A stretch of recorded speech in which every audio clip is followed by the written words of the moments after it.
No other jellyfish. Chandelier. It's our green paper chandelier. Wait. You first? Dead of Winter by Darcy Coates. I think it might be Coates. Coates? It could be Coates. I've never heard her last name pronounced. 8 strangers, 1 killer, nowhere left to run. When Krista joins a tour group heading deep into the Rocky Mountains, she's hopeful this will be her chance to put the ghosts of her past to rest. But when a bitterly cold snowstorm sweeps through the region, the small group is forced to take shelter in an abandoned hunting cabin. I don't know. Okay.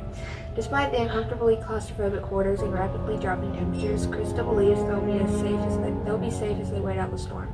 She couldn't be more wrong. Deep in the night, their tour guide goes missing, only to be discovered the following morning, his severed head impaled on a tree outside the cabin.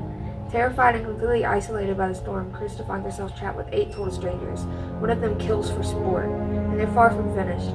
As the storm grows more dangerous, a number of survivors dwindles one by one. Krista must decide whom she can trust before this frozen mountain becomes her tomb. Kind of reminds me of like something you would do. Something I would do? I don't know, like, that would be so cool though. Somebody wrote like a book about a librarian that just murdered the staff or something. Or like, no, whoever turned in books late, you like went out and murdered them. That would be crazy. You forgot to turn your taxi. I'm gonna like that. I would love that author. So, the both of us. You don't like to share books, do you? Your turn. Cutting Teeth by Chandler Baker. Children can really bleed you dry. Darby feels like the past 5 years of her life have been devoted to nothing but her children, and she isn't sure she could take one more spilled sippy cup or wild tantrum. She and her best mommy friends, Mary Beth and Ray, are on personal quests to reclaim aspects of their identities subsumed by motherhood, their careers, their sex lives, and their bodies. Their children, though, disrupt their plans when, along with the usual sniffles and colds, an unsettling medical condition begins to go around the little academy preschool. The kids are craving blood. Valid. Then, a teacher is found dead, and the only potential witnesses are 10 adorable, sweet, gap-toothed, blood-sucking 4-year-olds. Soon it becomes clear that the children are not just witnesses to the death, but are also suspects. And so are their secret-keeping mothers. As the police begin to look more closely, the children's ability to bleed their parents dry becomes deadly serious. Part murder mystery, part motherhood manifesto, Cutting Teeth explores the standards society holds to mothers along with the ones to which they hold themselves, and the things no one tells you about becoming a parent. This is why I don't have kids. Would you read it? No. Jari Lapina? Everyone here is lying. Welcome to Stanhope, a safe neighborhood, a place for families. On the surface, William Wooler is a family man, but he's having an affair that ended horribly this afternoon at a motel up the road. When he returns to his house, devastated and angry to find his difficult 9-year-old daughter, Avery, unexpectedly home from school, William loses his temper. Hours later, Avery's family declares her missing. Suddenly, Stanhope doesn't feel so safe, and William isn't the only one on his street who's hiding a lie. As witnesses come forward with information that may or not be true, his neighbors become increasingly unhinged. Who took Avery Wooler? Nothing will prepare you for the truth. Did you read it? There's an eyelash. Oh, that's probably from the haunted house. This is where everybody put their makeup on. Saving it for later. Makeup's expensive, man. It's not even a full false eyelash. It's like the corner. The Only Purple House in Town by Anne Aguirre. Iris Collins is the messy one in her family, the Chaos Bunny. Her sisters are all wildly successful while she can't balance her budget for a single month. It's no wonder she's in debt to her roommates. When she unexpectedly inherits a house from her great aunt, her plan to turn it into a B&B fails, as most of her plans do. She winds up renting rooms like a Victorian spinster, collecting other lost souls, and not all of them are human. Eli Reese grew up as the nerdy outcast at school, but he got rich designing apps. Now he's successful by any standards, but he's never had the same lack in fun in finding a real community or people who understand him. Over the years, he's never forgotten his first crush, so when he spots her at a cafe, he takes it as a sign. Except then he gets sucked into the Irisverse and somehow ends up renting one of her B&B rooms. As the days pass, Eli grows enchanted by the misfit boarders staying in the house, and even more so by Iris. Could Eli have finally found a person and a place to call home? I'd read it.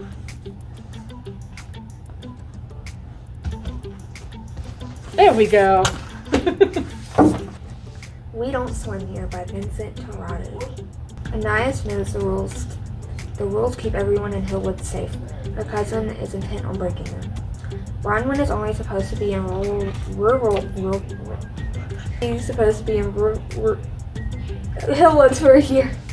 Hang on. Say it until you get to that word. I'll say it for you. Bronwyn is only supposed to be in Rural Hillwoods for a year.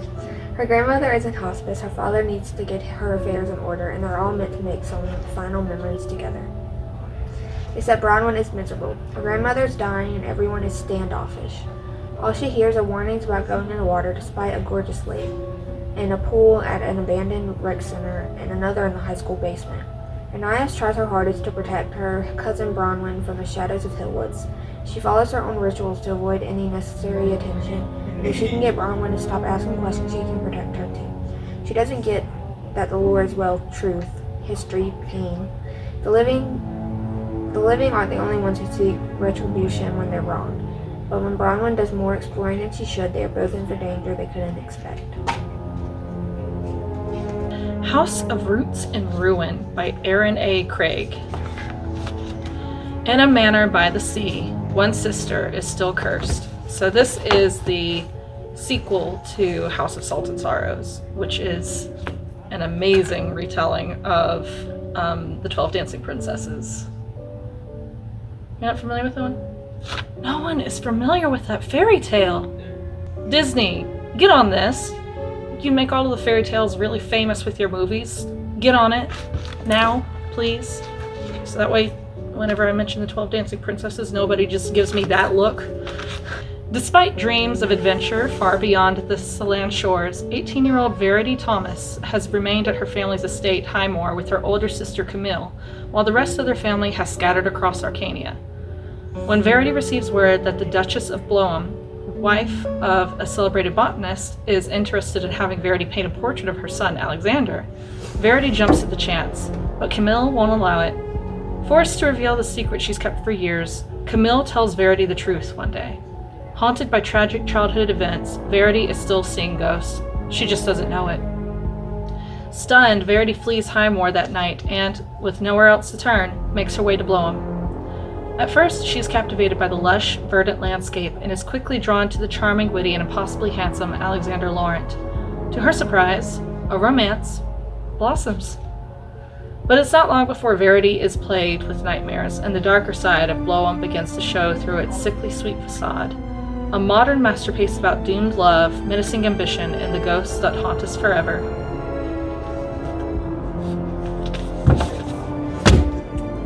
That's fine, I'll read it. One of Us is Back. One of Us is Lying, Book 3 by Karen M. McManus. The third time's a charm. It's been almost 2 years since Simon died in detention, and the aftermath's been hard to shake. First, the Bayview Four had to prove they weren't killers, then a new generation outwitted a vengeful copycat. Now the entire Bayview crew is back home for the summer, and everyone is trying to move on. Only this is Bayview, and life is never that simple. First, the mysterious billboard seems like a bad joke. Time for a new game, Bayview. But when a member of the Bayview crew disappears, it's clear that this game is serious, and whoever is in charge isn't sharing the rules, or maybe there aren't any. Bronwyn, Cooper, Addie, Nate, Maeve, Phoebe, Knox, Lewis, Chris, everyone's a target. And now someone unexpected has returned to Bayview, things could get deadly. Thing is, Simon was right about secrets. They all come out eventually, and Bayview has a lot it's still hiding. The last time we did a book unboxing, the second one was in there, and I was like, I'll read this, I just have to read the first one first. So I'll read this, I just have to read the first and second one first. I'll keep choosing creepy books. Eerie Tales from the School of Screams by Graham Annable. Annable? Annable. Aniable. School is tough. School is scary. School is eerie. No one knows this better than Davis and Emily. But they're not scared of school because of tough tests or merciless vice principals. No, they're scared because their teacher wants her students to present the class with the spookiest, most chilling stories they can think of. From the twisted mind of Graham Annable comes 5 horrifying stories that will scare your skeleton right out of your skin. Are you ready to stare down the face in the forest? Do you think you can handle the truth behind the village that vanished? Lock the doors, turn on the lights, and arm yourself with candy. You'll need all the help you can get to face these nightmares. It's a graphic novel. I don't really do graphic novels. Snob. It Happened One Fight by Maureen Lee Linker. Joanne Davis is a movie star and a good actor too. Unfortunately, Hollywood only seems to care when she stars alongside Dash Howard, Tinseltown's favorite leading man and a perpetual thorn in Joanne's side. She's sick of his hotshot attitude and his never-ending attempts to get a rise out of her, especially after the night he sold her out to the press on a studio arranged date. She'll turn her career around without him. She's engaged to Hollywood's next rising star after all, and prepared to make a film that can finally get her taken seriously. Then a bombshell drops. Thanks to one of his on-set pranks gone wrong, Dash and Joanne are legally married. Reputation on the line, Joanne agrees to star alongside Dash one last time and move production to Reno, where divorce is legal after 6-week residency.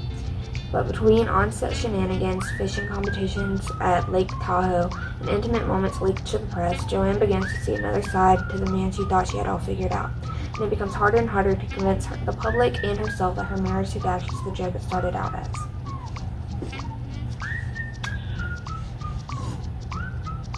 If it's like set in the time period that I think it is, I will definitely read it. It doesn't really say in there. Does it have like a year at the beginning of the chapter? May 10th, 1932. Yes, put it there. I love 1930s, a classic Hollywood. Misfit Mansion. Despite her monstrous appearance, another Iris has never felt like she belongs in a mansion filled with kelpies and gorgons and unicorns. She longs to find a family.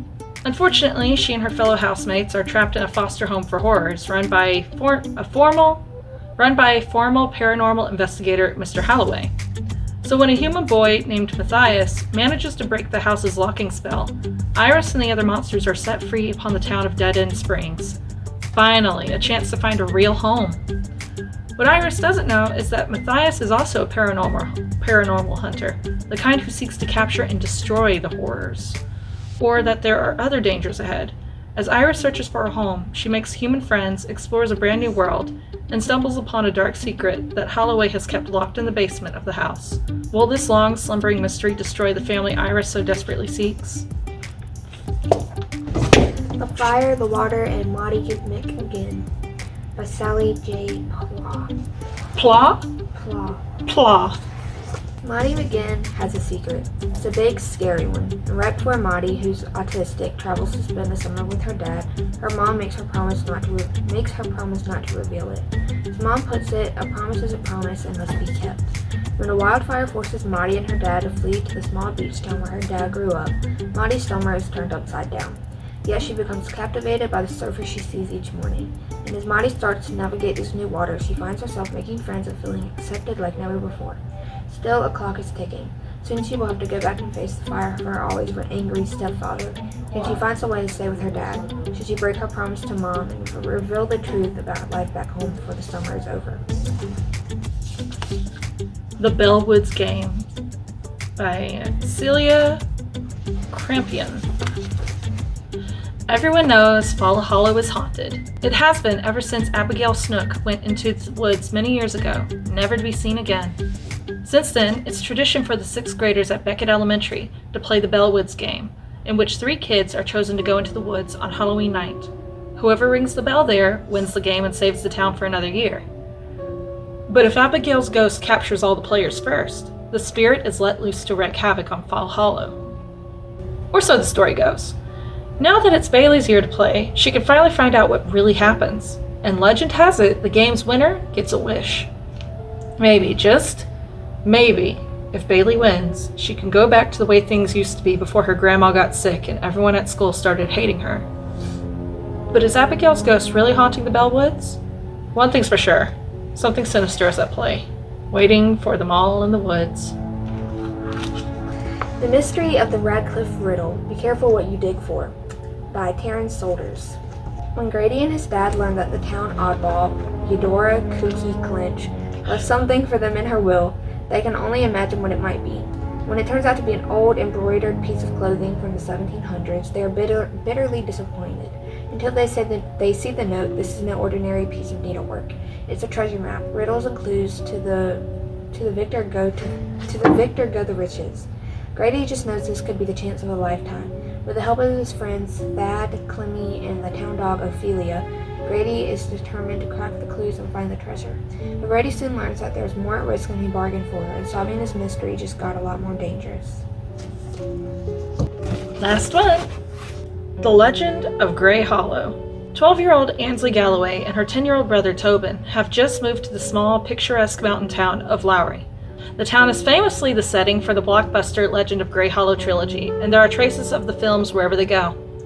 Ansley's parents recently bought the film director's former home, which they dream of turning into an inn that caters to fans eager to check out the local Grey Hollow Movie Festival. When Ansley and Tobin are fooling around in the attic of their new home, Ansley unleashes something she doesn't quite understand. And suddenly, purple mist is flooding the town, and she's receiving cryptic messages from strangers in medieval garb. Oddest of all, the enigmatic director of the Grey Hollow movies, who's been missing for years, has a message for them. Ansley and Tobin have opened up a passage between the very real magical world of the movies and their own. In a world of shifting loyalties, capricious creatures, and movie trivia, Ansley and Tobin have to figure out what to do and who to trust in order to save them all. Alright, I've got 2 of my own. Got 2 of my own. And we've got 3 together. So it's a tie. That is it for this month. We did have more books that were delivered to us earlier this month. So yeah. Come on by, check them out, take a look and see if anything catches your eye. Till next time. Have a great day.